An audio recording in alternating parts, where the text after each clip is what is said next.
જૂની સંસ્કૃતિને જીવંત રાખવા ઢૂંઢિયા બાપજીની પરંપરા નિભાવી, ભૂલાતી જતી સંસ્કૃતિને યાદ રાખવા ઢૂંઢિયા બાપજી બનાવી વરસાદને વરસવા માટે આહવાન કરતા ગોખાતર ગામડી પ્રાથમિક શાળાના બાળકો।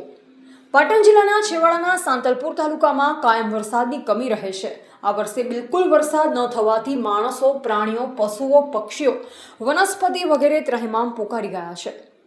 ભારત એક ખેતી પ્રધાન દેશ છે અને અહીંની ખેતી એ વરસાદને આધારી છે। ખેતી વગર લોકોને જીવન મુશ્કેલ બન્યું છે। આ વર્ષે હજુ સુધી પૂરતો વરસાદ ન થવાના કારણે લોકો ખૂબ જ હાડમારી ભોગવી રહ્યા છે। વરસાદને રીઝવવા માટે ભૂલાતી જતી સંસ્કૃતિને તાજી રાખવા માટે ગોખાતર ગામડી પ્રાથમિક શાળાના આચાર્ય શ્રી મદારસિંહ ગોહિલ દ્વારા સંસ્કૃતિને જીવંત રાખવા અનેક પ્રયત્ન કરવામાં આવે છે।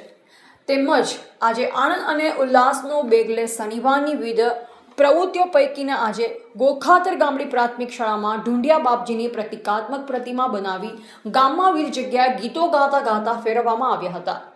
ગામના દરેક ઘરે જે ઢૂંઢિયા બાપજી વરસાદ લાવો, ઢૂંઢિયા બાપજી વરસાદો વરસાદ, જન્મ્યા જન્મ્યા રે કાનજી માજમરાજ જેવા વિવિધ ગીતો ગવડાવી બાળકો ઘરે ઘરે ફરી વરસાદને રીઝવવા માટેના ગીતો ગાયા।